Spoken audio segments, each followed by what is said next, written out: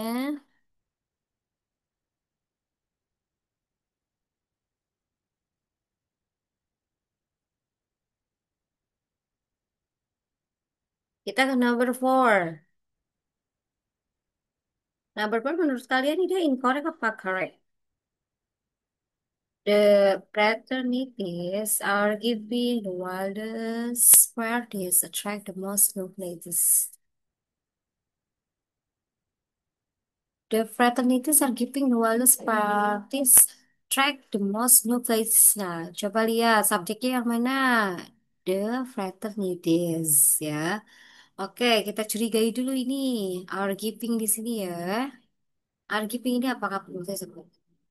Ini Pak. Verb. Kalian lihat dulu kalimat selanjutnya. The fraternities are giving the wildest parties attract the most new friends. Ternyata ada verbnya di sini, ada attract ya. Berarti kalau misalnya ada verb selanjutnya, pastikan verb ini berfungsi sebagai adjektif, kata sifat. Kalau mau dia berfungsi sebagai adjektif, berarti apa yang harus dihilangkan to be-nya.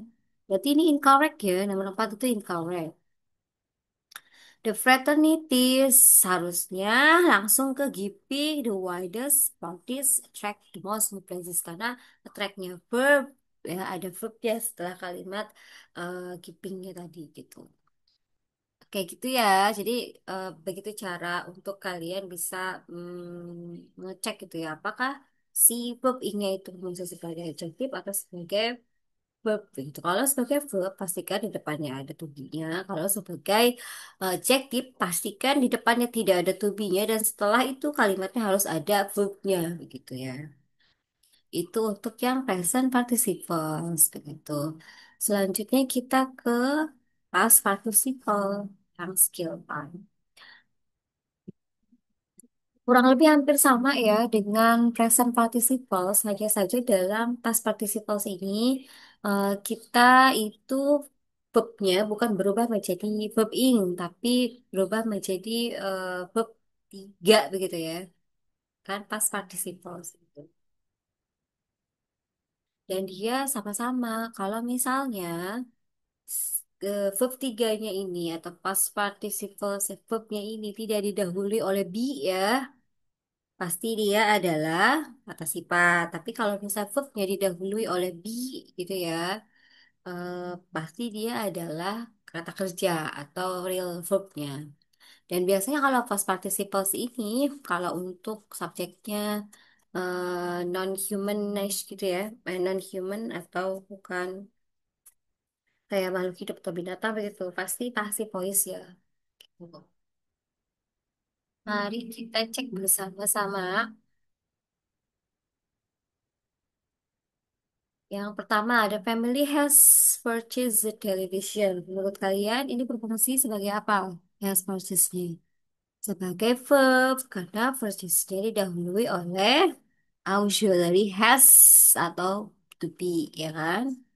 Kalau kita lihat ini tenses apa? Kalau tadi present continuous kan untuk present participle. Kalau untuk past participles, kalau dia mau menjadi kata kerja, berarti dia itu adalah present perfect ya.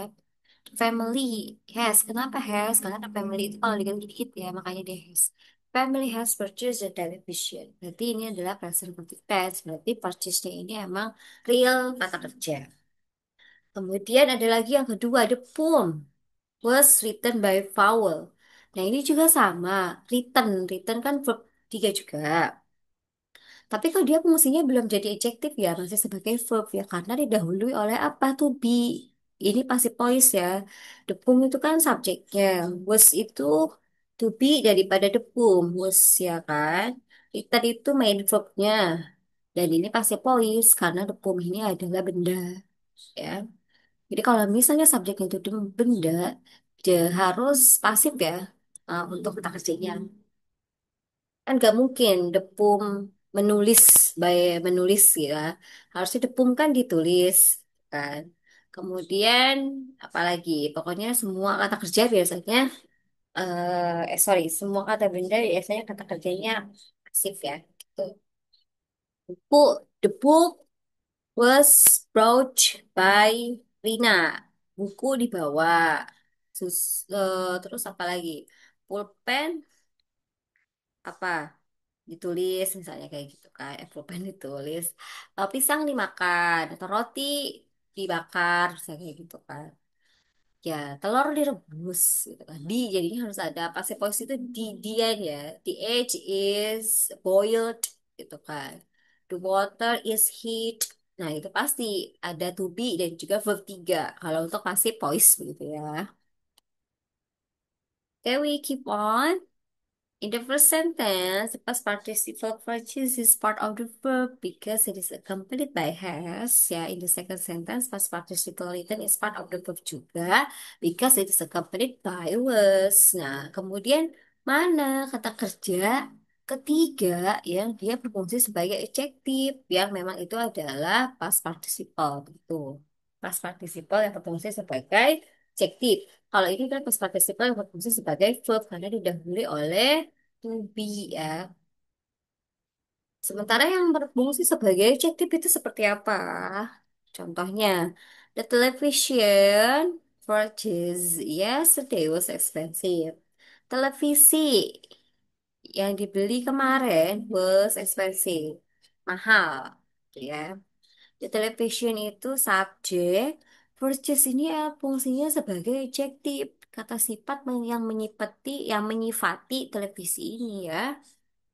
Ya. Verbnya mana ini, Bos?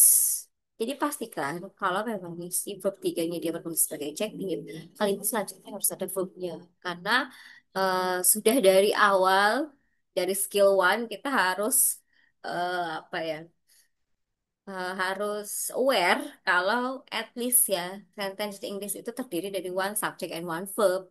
Pastikan kita cari verbnya mana nih, subjeknya mana nih kayak gitu. Whatever the formula gitu ya, pasti ya akan looking for subjeknya mana, verbnya mana. Gitu. Karena kan harus sinkron atau harus paralel gitu. Dan television kan subjeknya ini singular, verbnya kan singular juga was ya. Dan versus di sini adalah kata sifat. Karena dia tidak didahului oleh ini, to be itu. Kalau yang atas kan didahului oleh has atau was. Karena di sini versusnya tidak didahului oleh be, berarti dia fungsi sebagai adjektif. Dan wasnya ada di kalimat selanjutnya. Tuh.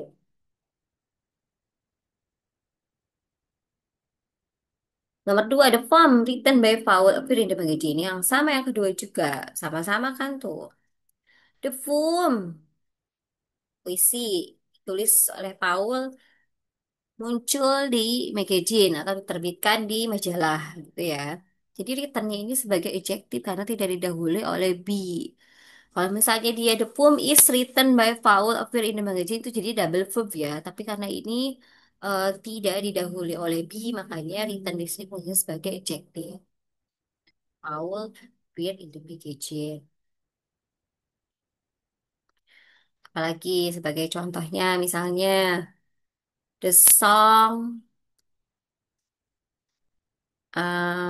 apa?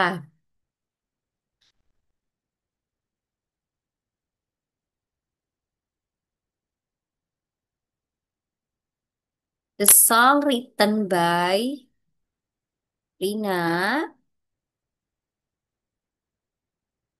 appeared in YouTube, misalnya gitu. Ya, jadi apa namanya banyak contoh-contohnya yang memang dia berfungsi sebagai adjektif. Atau misalnya the book brought by Mr. Alex was mine. Ya, buku yang dibawa oleh Mr. Alex itu adalah milik saya. Tuh. Jadi kalau misalnya kalian mendengar kata-kata yang itu sebenarnya kalian tahu verb 3, tapi kok tidak ada be-nya di depannya gitu. Itu berarti dia past participles ya. Dan biasanya ada follow up the verb-nya gitu.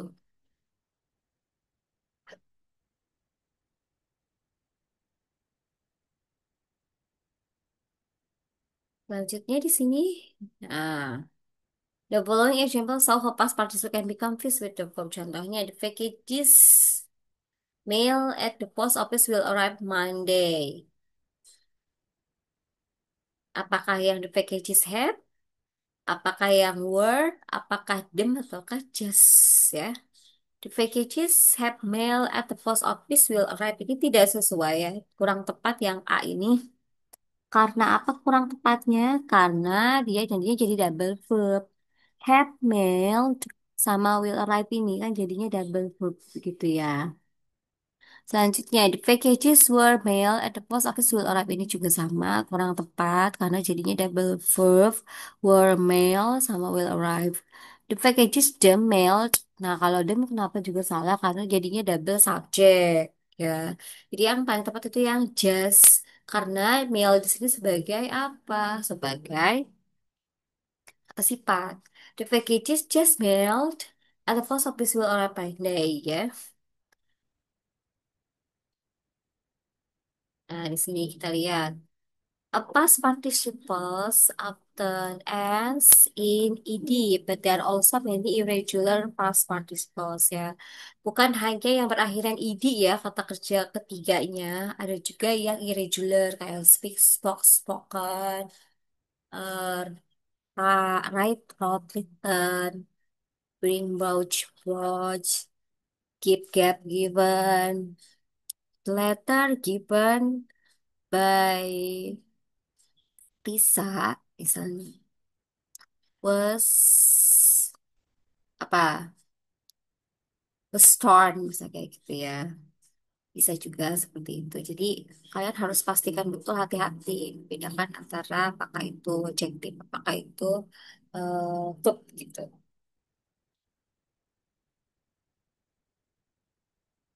Past participles subject and ke dalam wujud past participle manifest simple past and past participles are the same and can be easily confused ya.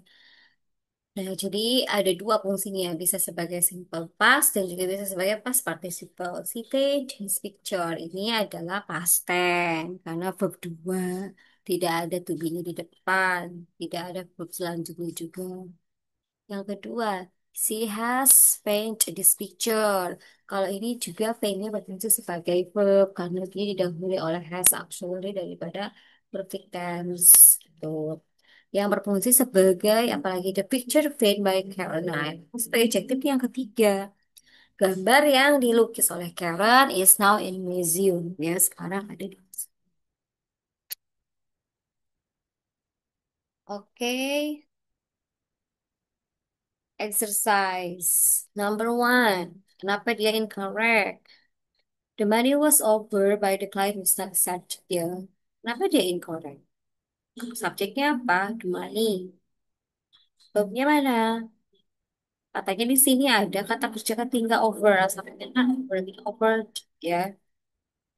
Kalau misalnya subjeknya benda, ya kan benda ya, the money. Terus pasti voice. Ini kelihatannya seperti betul sih, karena sudah ada be, ya, was, dan juga over. Berarti kan pasti voice. Tapi kenapa ini bisa menjadi incorrect? Karena di depannya ada accepted, ya. Jadi kalau ada dua verb ini ya salah, ya. Jadi pastikan salah satunya harus ada yang berfungsi sebagai adjective. Berarti mana yang harus dihapus? Yang the money offered by the client was not accepted. Berarti was yang ke pertama. Ini salah karena apa? Karena kalimat selanjutnya sudah ada verb-nya. Jadi kita tidak harus menambahkan verb lagi di awal atau to be di sini ya. Jadi over ini berfungsi harusnya sebagai adjective bukan sebagai verb juga. Double verb. Number two correct kenapa? Number two correct karena subjeknya apa? The car. The car list in the advertisement had already stalled. Ya. Ini berfungsi sebagai adjektif dan ini verb. Jadi ya sudah sinkron. Ya begitu.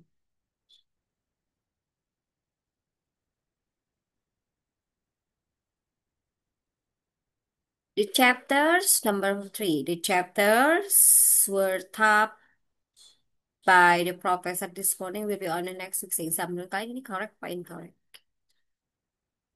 Subjeknya mana? The chapters. Subjeknya.